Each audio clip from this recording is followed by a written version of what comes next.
Hello friend, welcome to EVS study point. आज हम बात करेंगे क्लास 10 के साइंस के केमिस्ट्री के बारे में, जो कि आज पहला चैप्टर है जिसका नाम है केमिकल रिएक्शन एंड इक्वेशन। तो सबसे पहले रासायनिक अभिक्रिया के बारे में। जब कोई पदार्थ अकेले या किसी अन्य पदार्थ से अभिक्रिया करके एक या अधिक भिन्न गुण वाले नए पदार्थ का निर्माण करता है तो उसे रासायनिक अभिक्रिया कहते हैं। रासायनिक अभिक्रिया के तीर चिन्ह के जो बाईं तरफ होता है, जो अभिक्रिया में भाग लेता है, उससे अभिकारक यानी रिएक्टेंट, जो तीर के दाईं तरफ होता है उससे प्रतिफल यानी प्रोडक्ट,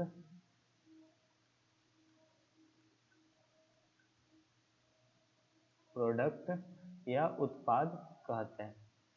तीर के बाईं तरफ अभिकारक और तीर के दाईं तरफ प्रतिफल होता है, यानी जो अभिक्रिया में भाग लेता है उससे अभिकारक, जो अभिक्रिया के फलस्वरूप बनता है उसे प्रतिफल कहते हैं।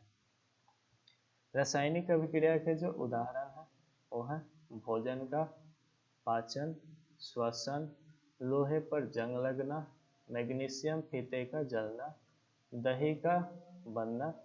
यह एक रासायनिक अभिक्रिया के उदाहरण है। रासायनिक अभिक्रिया की विशेषताएं यानी रासायनिक अभिक्रिया के जो प्रेक्षण है वो कई प्रकार के हैं। सबसे पहले है विशेषता में अवस्था में परिवर्तन। तो कुछ रासायनिक अभिक्रिया जो है जिनकी अवस्था में परिवर्तन होता है, जैसे में एग्जांपल देखें तो मोमबत्ती के जलने पर ठोस जो मोम होता है, ठोस मोम द्रव होकर गैस में परिवर्तित हो जाता है।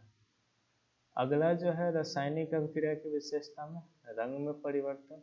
तो कुछ रासायनिक अभिक्रियाएं जो है जिनके रंग में परिवर्तन होता है, जैसे में एग्जांपल है तो पोटेशियम पर मैग्नेट, पोटेशियम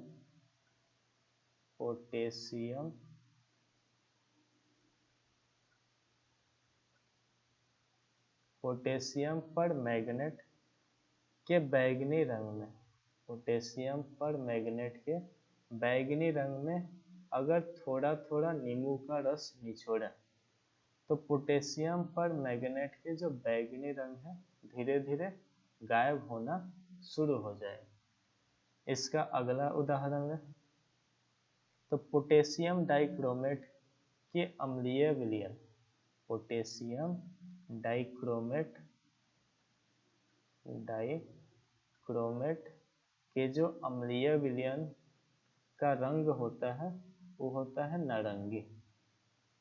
पोटेशियम डाइक्रोमेट के अम्लीय विलयन का रंग जो है नारंगी होता है। इसमें अगर सल्फर डाइऑक्साइड गैस प्रवाहित किया जाए तो विलयन का रंग नारंगी से हरा हो जाता है। जो विलयन का रंग नारंगी था अब क्या हो जाएगा, हरा हो जाएगा। अगला है रासायनिक अभिक्रिया की विशेषता में ताप में परिवर्तन। तो कुछ रासायनिक अभिक्रिया में ताप में परिवर्तन होता है, जैसे एग्जांपल है कली चूना के ढेले पर अगर जल गिरा दिया जाए तो पर्याप्त मात्रा में ऊष्मा निकलना चालू हो जाए, जिससे अभिक्रिया का जो ताप है बहुत अधिक बढ़ जाता है। अभिक्रिया का जो ताप होता है बहुत अधिक बढ़ जाता है। रासायनिक अभिक्रिया की विशेषताएं में अगला है गैस का उत्सर्जन। या गैस का उत्पत्ति। इसका जो है एग्जाम्पल देखें तो दानेदार जस्ता की जब अभिक्रिया तनु हाइड्रोक्लोरिक अम्ल के साथ कराएं या तनु सल्फ्यूरिक अम्ल के साथ कराएं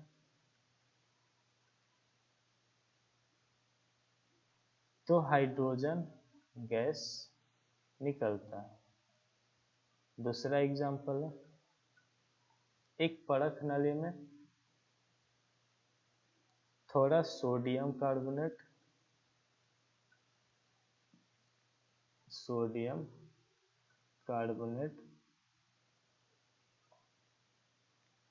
लेकर उसमें हाइड्रोक्लोरिक अम्ल डालने पर कार्बन डाइऑक्साइड गैस निकलती है। रासायनिक अभिक्रिया की विशेषता में एक और विशेषता है अवक्षेपण का बनना। अवक्षेपण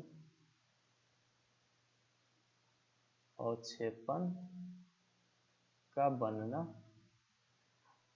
तो कुछ रासायनिक अभिक्रिया जो है जिसमें अवक्षेपण भी बनता है, जैसे एग्जाम्पल है, अगर सोडियम क्लोराइड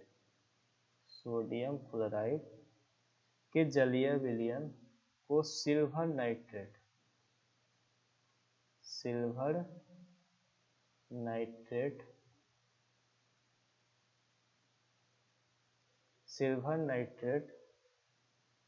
का विलयन डालने पर, यानी सोडियम क्लोराइड के जलीय विलयन में सिल्वर नाइट्रेट के विलयन डालने पर सिल्वर क्लोराइड का दही जैसा अवक्षेपण प्राप्त होता है।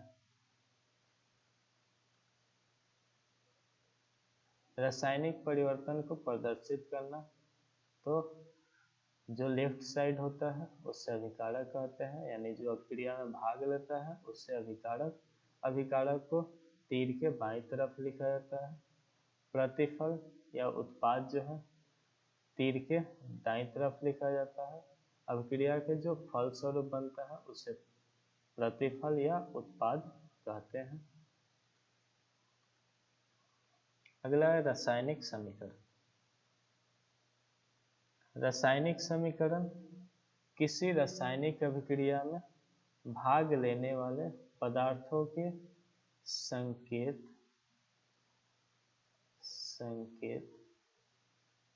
एवं सूत्रों की सहायता से उस अभिक्रिया का जो संक्षिप्त निरूपण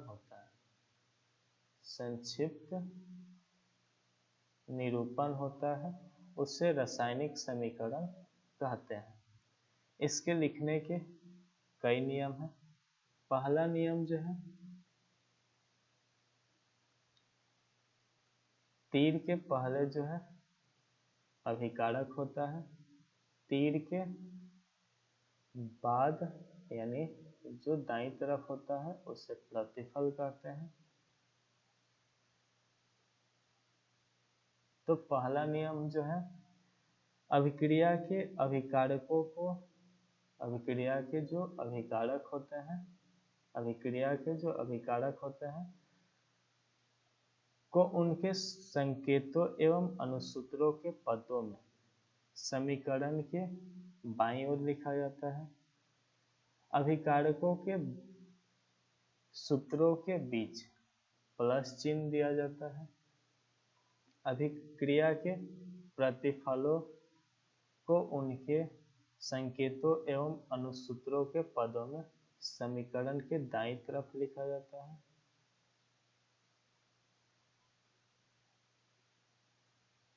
प्रतिफलों के सूत्रों के बीच प्लस चिन्ह दिया जाता है। अभिकारकों और प्रतिफलों को तीर चिन्ह द्वारा अलग किया जाता है।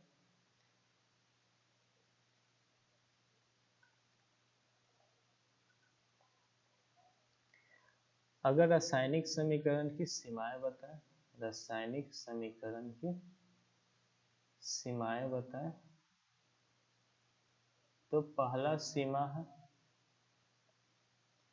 कि रासायनिक समीकरण से अभिकारकों और प्रतिफलों की जो भौतिक अवस्था है, भौतिक अवस्था में ठोस हुआ,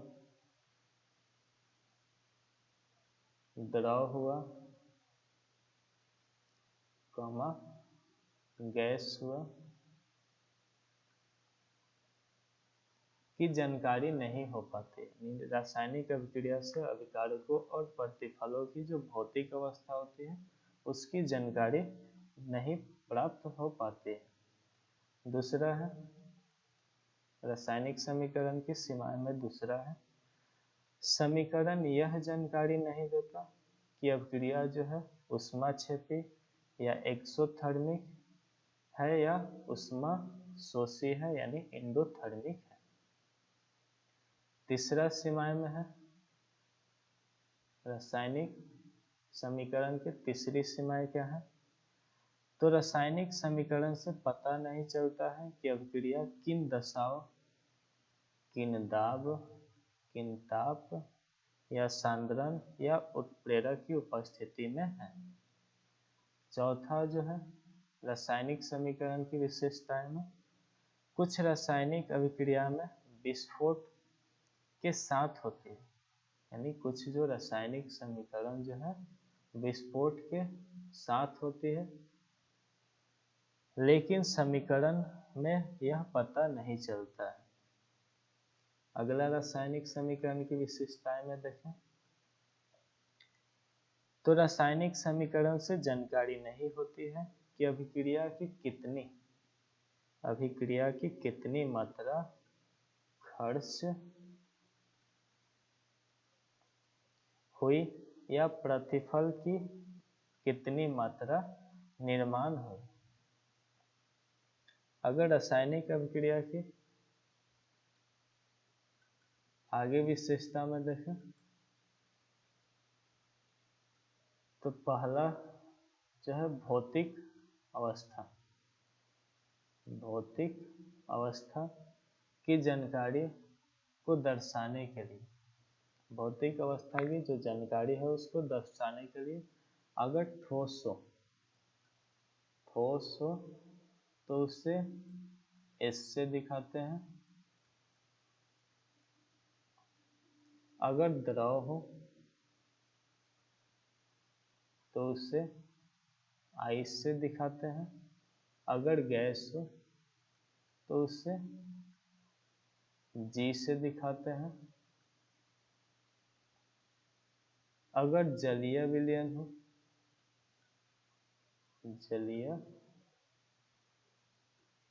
विलयन हो तो उसे AQ से दिखाते हैं। दूसरा है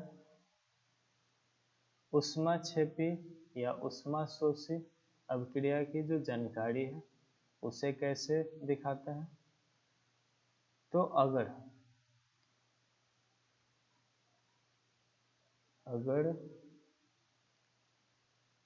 प्रतिफल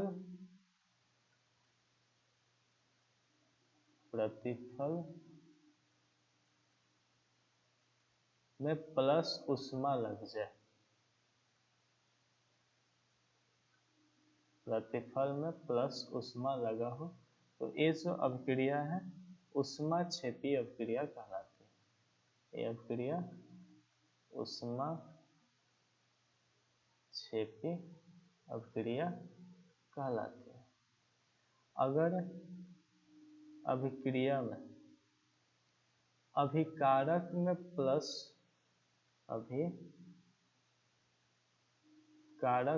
प्लस ऊष्मा लगा तो इस प्रकार की जो अभिक्रिया होगी उसे ऊष्मा शोषी अभिक्रिया कहेंगे।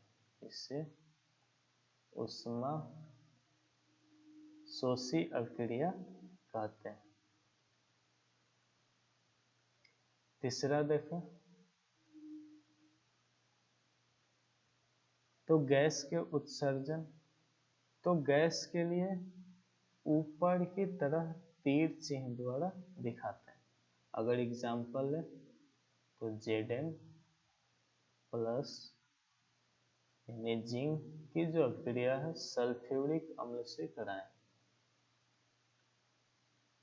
तो अभिक्रिया के फलस्वरूप जो है जिंक सल्फेट साथ में हाइड्रोजन गैस निकलती है। हाइड्रोजन गैस को दिखाने के लिए ऊपर की तरह तीर चिन्ह द्वारा दिखाते हैं।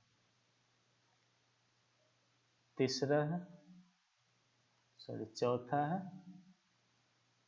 अवक्षेप बनने की जानकारी को दर्शाने के लिए तीर के जो चिन्ह है नीचे की तरफ दिखाते हैं।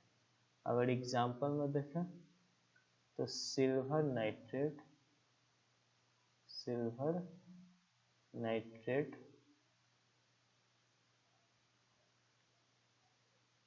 को अगर हाइड्रोक्लोरिक अम्ल के साथ अभिक्रिया कराएं तो सिल्वर क्लोराइड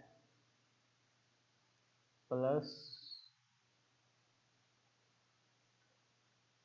HNO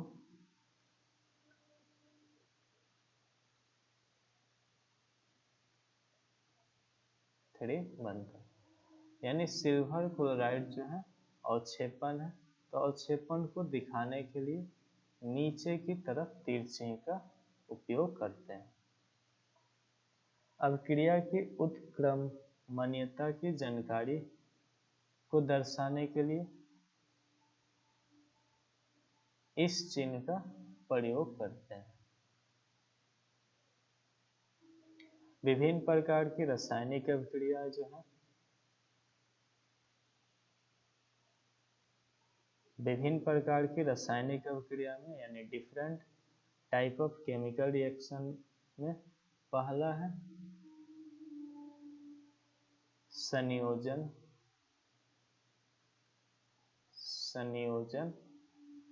या संश्लेषण अभिक्रिया। संयोजन या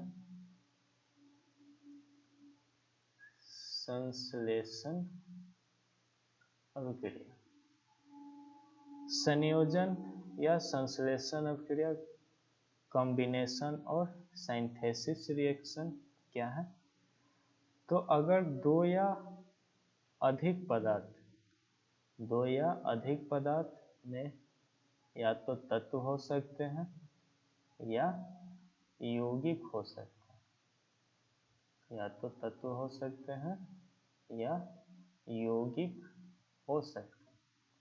यानी दो या अधिक पदार्थ परस्पर संयोग करके नए पदार्थ का निर्माण करते हैं। नए पदार्थ के जो गुण होंगे मूल पदार्थ से क्या होंगे? एकदम अलग होंगे, यानी भिन्न होंगे। तो इस प्रकार की जो अभिक्रिया होगी इसे संयोजन या संश्लेषण अभिक्रिया कहते हैं। अगर देखें एग्जाम्पल में दो तत्वों के बीच अगर संयोजन अभिक्रिया हो, दो तत्वों के बीच अगर संयोजन अभिक्रिया हो तो एग्जाम्पल में C+O2 कार्बन प्लस ऑक्सीजन को मिलाने से क्या बनेगा? तो कार्बन डाइऑक्साइड गैस यानी यौगिक बनेगा। या दूसरा देखें मैग्नीशियम को ऑक्सीजन के साथ जलाने पर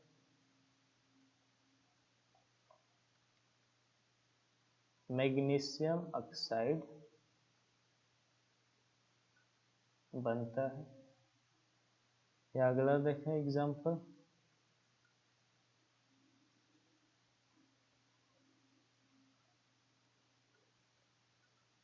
लोहे को अगर गंधक यानी सल्फर के मिश्रण के साथ गर्म करने पर, अगर लोहे को सल्फर यानी गंधक के मिश्रण के साथ गर्म करने पर फेरस सल्फाइड बनता है।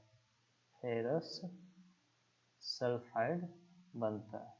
तो ये था दो या अधिक पदार्थों में दो तत्वों के बीच जो संयोजन अभिक्रिया था। अगला देखें,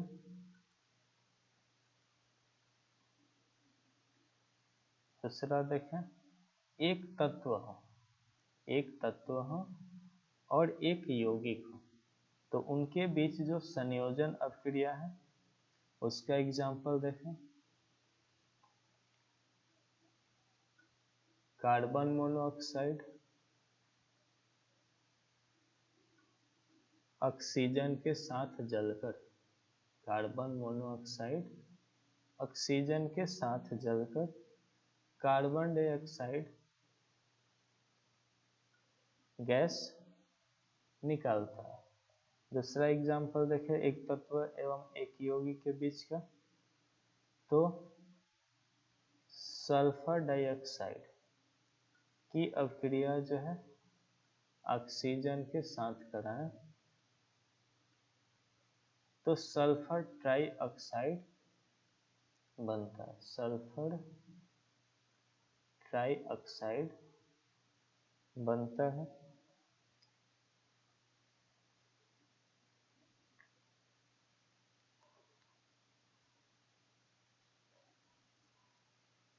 ये था संयोजन और संश्लेषण अभिक्रिया में दूसरा, एक तत्व एवं एक यौगिक के बीच का।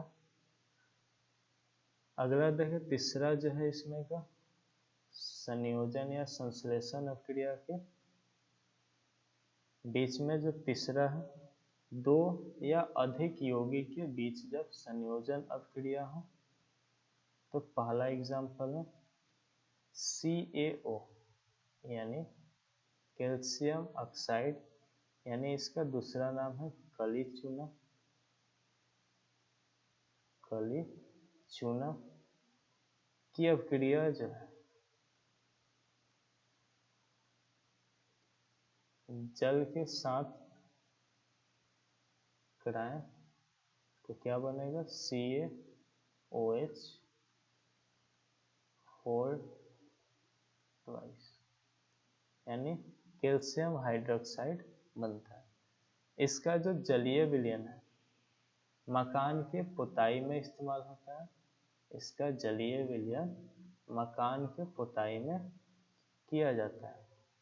अगर उसी प्रकार CaOH 4 ट्वाइस यानी कैल्शियम हाइड्रोक्साइड जो है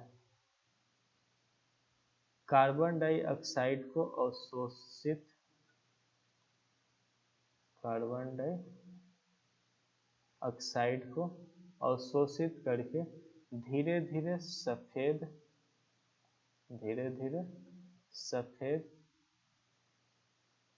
कैल्शियम कार्बोनेट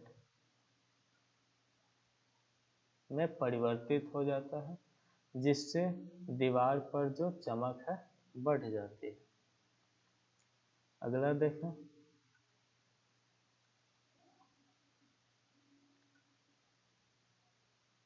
ये सब जो था रासायनिक संयोजन या संश्लेषण अभिक्रिया के बारे में। अगला जो अभिक्रिया है वियोजन या अपघटन अभिक्रिया, वियोजन या अपघटन अभिक्रिया, डिकम्पोजिशन रिएक्शन, वियोजन या अपघटन अभिक्रिया, डिकम्पोजिशन रिएक्शन। वियोजन या अपघटन अभिक्रिया के बारे में बताएं तो जिसमें किसी यौगिक के बड़े अणु के टूटने से, किसी यौगिक के बड़े अणु के टूटने से दो या अधिक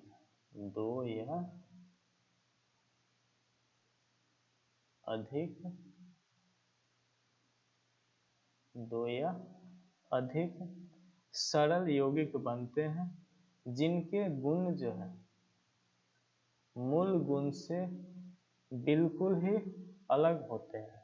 इस प्रकार के जो अभिक्रिया होती है उससे वियोजन या अपघटन अभिक्रिया कहते हैं। एग्जाम्पल देखें,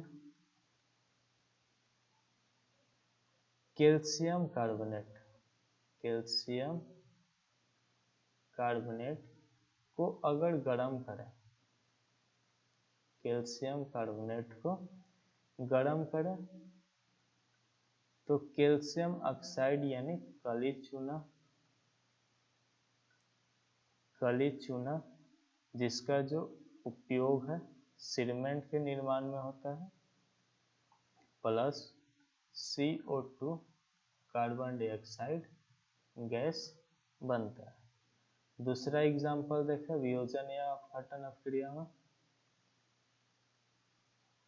पोटेशियम क्लोरेट,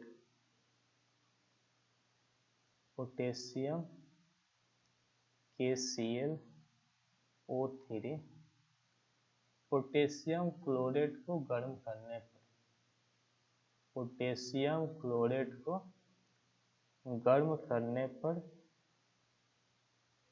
पोटेशियम क्लोराइड साथ में ऑक्सीजन बनता है।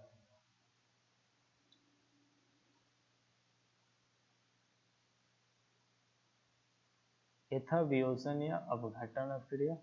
अगला है तीसरा नंबर विद्युत अपघटन। विद्युत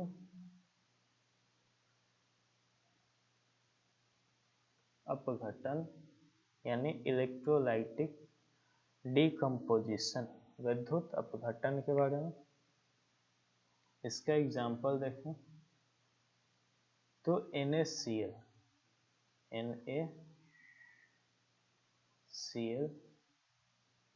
में अगर विद्युत धारा प्रवाहित करें,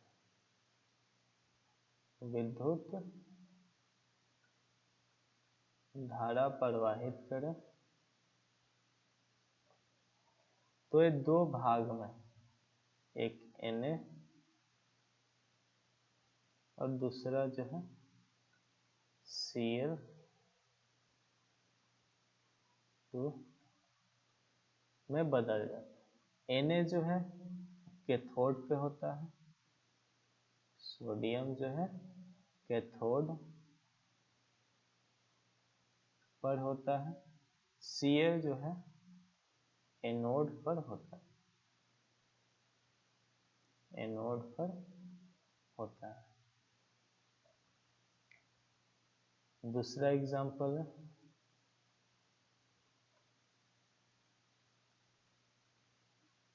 एल्युमिनियम ट्राइऑक्साइड में अगर विद्युत धारा प्रवाहित करें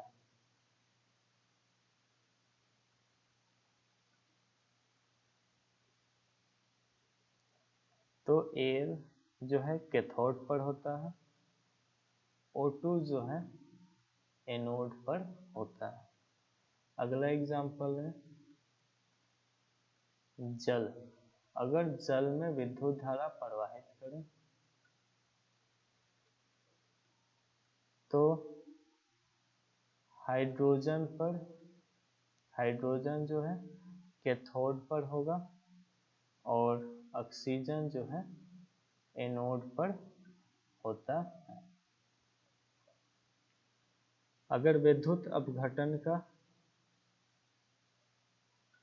प्रयोग देखें तो एक प्लास्टिक का मग लें,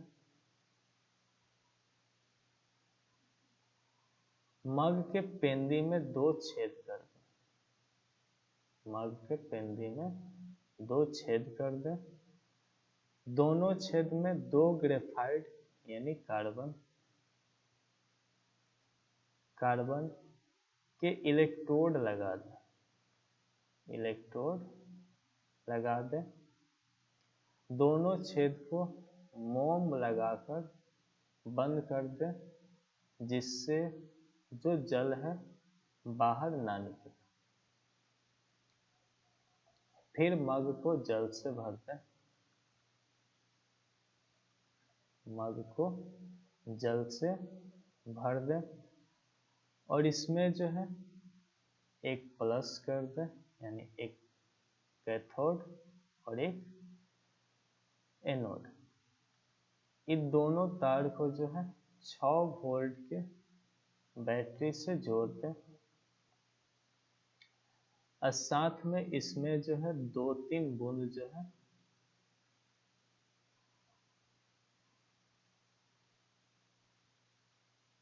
सल्फ्यूरिक अम्ल डाल।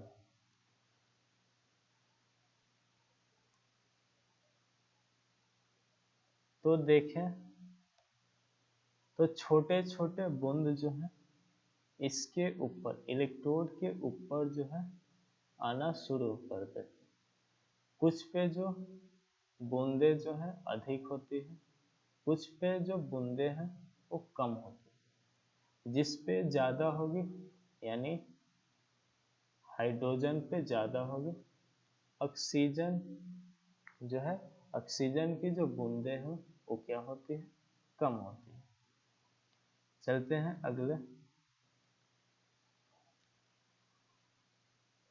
पे। अगला है 4 नंबर जो है एकल विस्थापन अभिक्रिया। एकल विस्थापन अभिक्रिया। एकल विस्थापन अभिक्रिया यानी सिंगल डिस्प्लेसमेंट। एकल विस्थापन अभिक्रिया क्या है? तो वह अभिक्रिया जिसमें किसी अणु में उपस्थित किसी परमाणु या परमाणुओं के समूह को किसी दूसरे परमाणु द्वारा विस्थापित कर दिया जाता है, उसे एकल विस्थापन अभिक्रिया कहते हैं। जैसे हम एग्जाम्पल में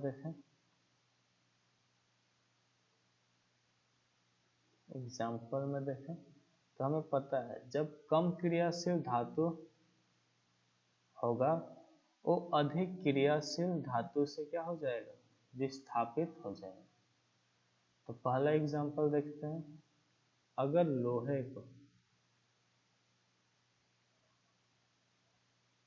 लोहे को कॉपर सल्फेट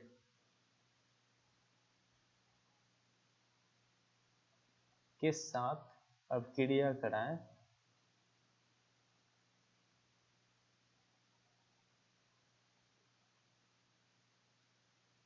तो FeSO4 साथ में कॉपर जो है बाहर निकल, यानी इससे क्या निष्कर्ष निकलता है, लोहा कॉपर की अपेक्षा, लोहा जो है कॉपर की अपेक्षा क्या है, अधिक क्रियाशील है।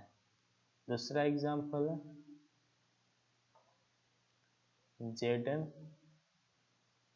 प्लस CuSO4 यानी जिंक की अभिक्रिया जब कॉपर सल्फेट से कराएं तो क्या बनेगा, जिंक सल्फेट, साथ में जो कॉपर है वो बाहर निकल जाए। तो इस अभिक्रिया से यह निष्कर्ष निकलती है कि जो जिंक है वो कॉपर से क्या है, अधिक क्रियाशील है। जिंक जो है कॉपर से अधिक क्रियाशील है। ये था एकल विस्थापन अभिक्रिया। अगला है उभय विस्थापन अभिक्रिया। 5 नंबर जो है उभय विस्थापन अभिक्रिया। उभय विस्थापन अभिक्रिया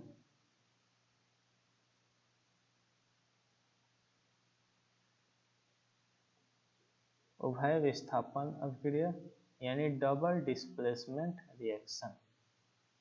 उभय विस्थापन अभिक्रिया क्या है, तो दो यौगिक अपने आयनों का विनिमय या आदान प्रदान करके दो नए यौगिक का निर्माण करते हैं, उससे उभय विस्थापन अभिक्रिया कहते हैं। एग्जाम्पल देखें तो अगर सोडियम क्लोराइड की अभिक्रिया जो है AgNO3 से कराएं तो AgCl AgCl प्लस NaNO3 यानी सोडियम नाइट्रेट। AgCl जो है सफेद अवक्षेपण है, तो इसके लिए जो चिन्ह होगा नीचे की तरफ तीर चिन्ह द्वारा दिखाएंगे। दूसरा एग्जाम्पल है तो BaCl यानी बेरियम क्लोराइड की अगर अभिक्रिया कराएं सोडियम सल्फेट से,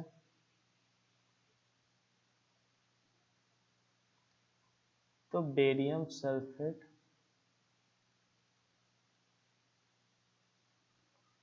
प्लस NaCl यानी नमक बनता है। उसी प्रकार उभय विस्थापन में अगला अभिक्रिया देखें तो फेरस सल्फेट की अभिक्रिया अगर सल्फ्यूरिक अम्ल से कराएं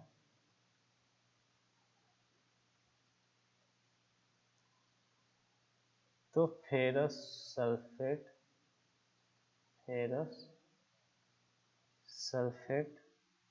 प्लस H2S हाइड्रोजन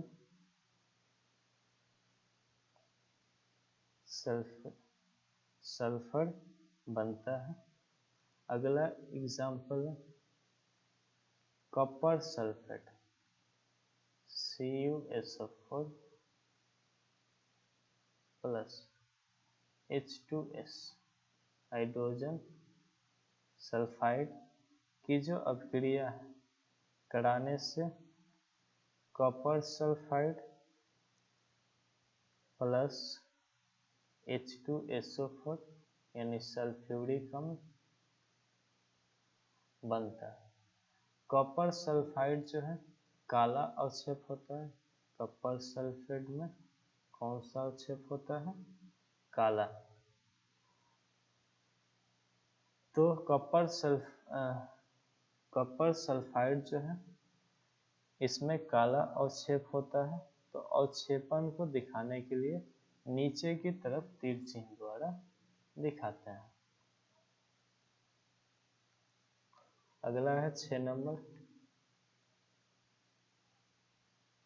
अवक्षेप अभिक्रिया। अवक्षेप अभिक्रिया प्रिसिप्शन रिएक्शन। तो अवक्षेप अभिक्रिया क्या है? जिनमें कोई प्रतिफल ठोस के रूप में विलयन से पृथक हो जाता है। जिनमें कोई प्रतिफल ठोस के रूप में विलयन से पृथक हो जाता है, तो ऐसी अभिक्रिया को अवक्षेपण अभिक्रिया कहते हैं। एग्जाम्पल देखें तो अगर सोडियम क्लोराइड की अभिक्रिया जो है सिल्वर नाइट्रेट से कराएं तो AgCl यानी सिल्वर क्लोराइड जो है क्या है? अवक्षेपण है, तो अवक्षेपण के लिए साइन क्या होगा? नीचे की तरफ तीर चिन्ह, साथ में सोडियम नाइट्रेट NO3 बनता है। अगला है 7 नंबर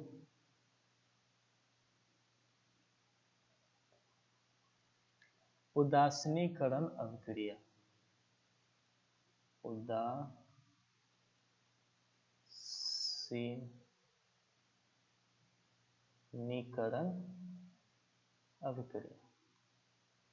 उदासीनीकरण अभिक्रिया न्यूट्रलाइजेशन रिएक्शन क्या है? तो यह प्रक्रिया जिसमें कोई अम्ल भस्म के साथ अभिक्रिया करके लवण और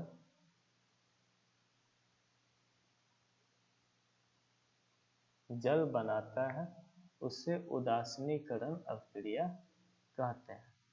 एग्जाम्पल देखें,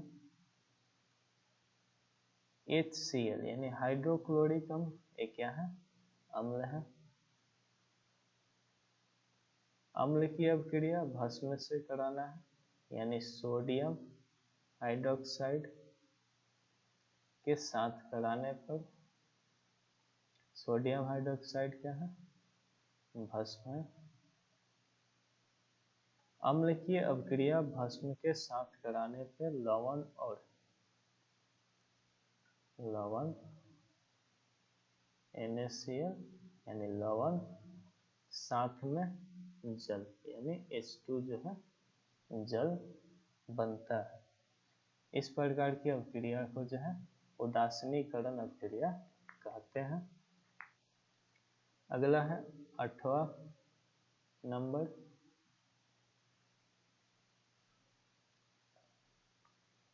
प्रकाश रासायनिक अभिक्रिया। प्रकाश रासायनिक अभिक्रिया, फोटोकेमिकल रिएक्शन। प्रकाश रासायनिक अभिक्रिया क्या है? वैसी अभिक्रियाएं जो प्रकाश का अवशोषण करके घटित होती है। जो अभिक्रिया प्रकाश को अवशोषित करके घटित होती है उसे प्रकाश रासायनिक अभिक्रिया कहते हैं। एग्जाम्पल देखें तो कार्बन डाइऑक्साइड, 6 कार्बन डाइऑक्साइड की अभिक्रिया 6 जल के साथ कराई जाए, किसके उपस्थिति में? सूर्य की प्रकाश की उपस्थिति में कराने पर ग्लूकोज यानी C6H12O6, ग्लूकोज जो है क्या है? जलीय विलयन है, तो जलीय विलयन को दिखाने के लिए AQ से दिखाएंगे, प्लस 6O2, O2 जो है गैस है, तो गैस को दिखाने के लिए G से दिखाते हैं यहाँ। तो 6 कार्बन डाइऑक्साइड प्लस 6 H2O सूर्य की प्रकाश के उपस्थिति में जब अभिक्रिया करेगा तो क्या क्या बनेगा? ग्लूकोज और ऑक्सीजन बनेगा। साथ में एक चीज और याद रखिएगा कि प्रकाश संश्लेषण की रासायनिक समीकरण में उपोत्पाद के रूप में क्या निकलता है? तो उपोत्पाद के रूप में ऑक्सीजन निकलता है, ये चीज याद रखिएगा।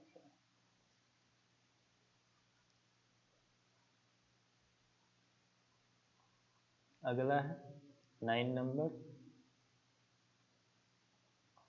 ऑक्सीकारक और अकारक अभिक्रिया। ऑक्सीकारक और अकारक अभिक्रिया, oxidation reduction reaction, oxidation reduction reaction. ऑक्सीकारक क्या है? जिसमें ऑक्सीजन जुड़े, ठीक है, ऑक्सीजन जुड़े और हाइड्रोजन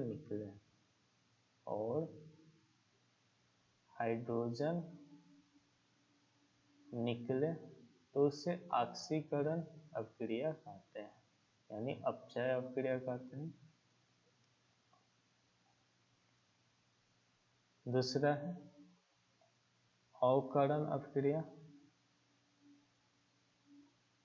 अवकरण अभिक्रिया जिसमें हाइड्रोजन जुड़े और ऑक्सीजन निकले तो इसे अवकरण अभिक्रिया कहते हैं। ऑक्सीकरण की जो दैनिक जीवन में महत्व है वो किसमें है? तो पहला है भोजन का पचना, भोजन का पचना। दूसरा जो ऑक्सीकरण की विशेषता है दैनिक जीवन में, भोजन का दुर्गंधित होना। तीसरा विशेषता जो है ऑक्सीकरण की, श्वसन की क्रिया। चौथा विशेषता है दहन की क्रिया। ये जो है ऑक्सीकरक और अवकरक का महत्व है दैनिक जीवन में। अगला देखें, दहन और ज्वाला के बीच अंतर। दहन और ज्वाला के बीच अंतर यानी दहन और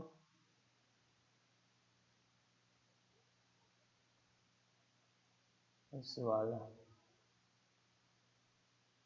यानी कंबल्शन एंड फ्लेम। दहन, जो पदार्थ जलता है उसे दहनशील पदार्थ कहते हैं, यानी कंबल्सिबल कहते हैं। जो पदार्थ जलता है उसे दहनशील या ज्वलनशील पदार्थ कहते हैं, और जो नहीं जलता है उसे अदहनशील या उज्ज्वलनशील यानी नॉन कंबल्सिबल कहते हैं। दहन जो है यानी कंबल्शन जो है किसी पदार्थ के ऑक्सीजन में जलने पर, दहन के बारे में बताएं तो किसी पदार्थ की ऑक्सीजन में जलने पर उष्मा भी निकले, साथ में प्रकाश भी उत्पन्न होती हो, तो जलने की इस क्रिया को जो है दहन कहते हैं। यानी ऑक्सीजन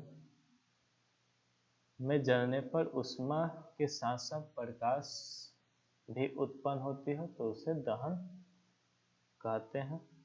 दहन के लिए जो शर्तें होती है वो है दहनशील पदार्थ की उपस्थिति, दहनशील पदार्थ की उपस्थिति। दूसरा जो है दहन की शर्तें में दहन के पोषक पदार्थ की उपस्थिति, दहन के पोषक पदार्थ की उपस्थिति होनी चाहिए। तीसरी जो है इसकी विशेषता में ज्वलन ताप की प्राप्ति होनी चाहिए, ज्वलन ताप की प्राप्ति होना चाहिए।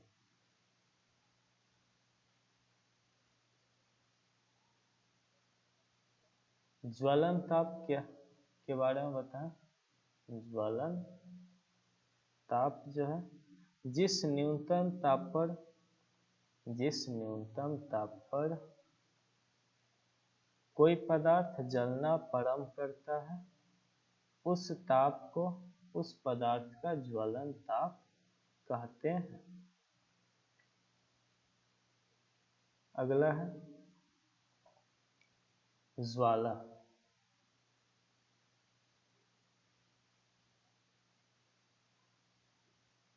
ज्वाला के बारे में बताएं तो ज्वाला जो है, ज्वाला में पहला जो है ऑक्सीजन की पर्याप्त आपूर्ति, ऑक्सीजन की पर्याप्त आपूर्ति में होने पर,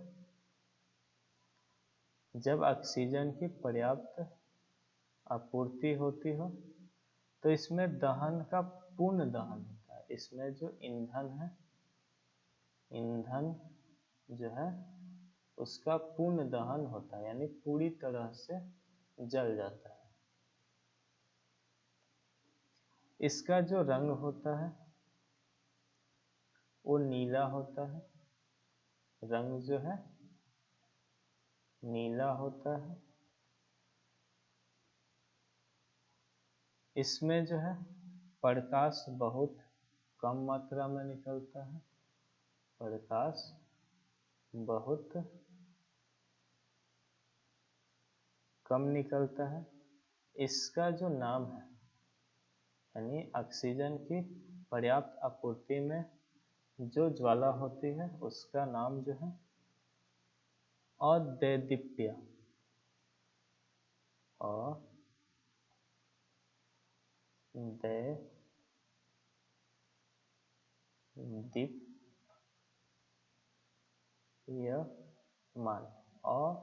अदैदीप्यमान ज्वाला कहते हैं, ज्वाला कहते हैं।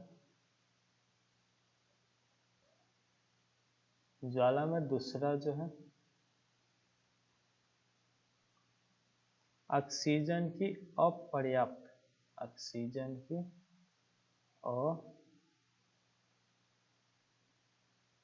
अपर्याप्त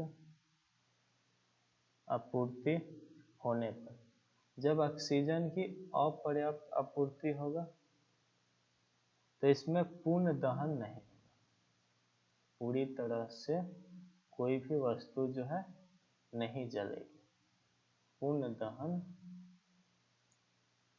नहीं होगा। इसकी जो ज्वाला का रंग होगा, ज्वाला का रंग होगा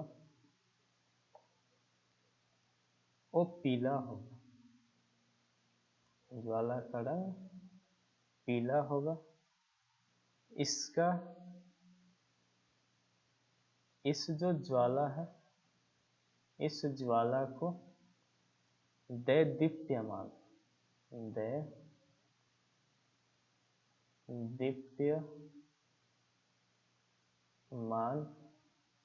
ज्वाला कहते हैं, ज्वाला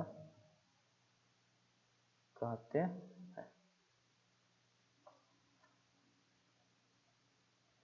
अगला है मोमबत्ती का जलना, मोमबत्ती का जलना।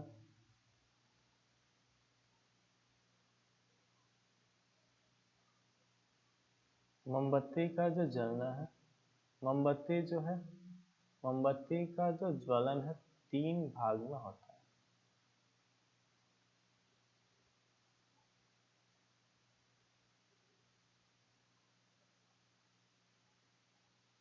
जो बीच वाला भाग होता है उसे केंद्रीय मंडल कहते हैं। इसके जो बीच वाला भाग होता है उसे दैदीप्यमान मंडल बोलते हैं। इसके जो सबसे बाहरी वाला भाग है उसे अदैदीप्य मंडल कहते हैं। केंद्रीय मंडल जो है वो क्या होता है, नीला होता है। केंद्रीय मंडल नीला होता है। यहाँ पे बिना जले हुए मोम का वाष्प होता है। केंद्रीय मंडल में बिना जले हुए मोम का क्या होता है, वाष्प होता है। वाष्प जो है ऑक्सीजन के संपर्क में नहीं आता है।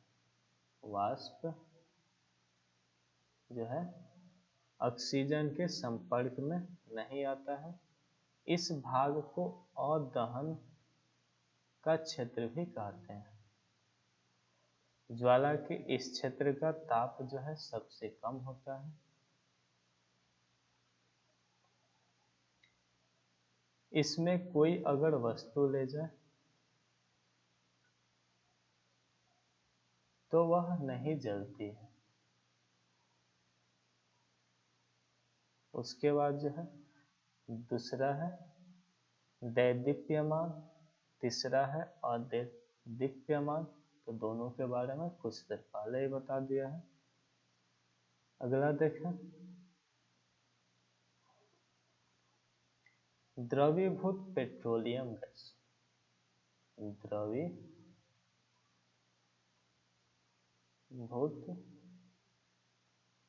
Petroleum gas, liquefied petroleum gas यानी एलपीजी, लिक्विफाइड पेट्रोलियम गैस यानी एलपीजी। द्रवीभूत जो पेट्रोलियम गैस है उसमें ब्यूटेन,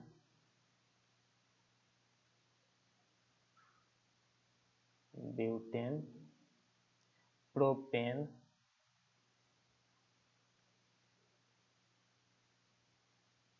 एथेन,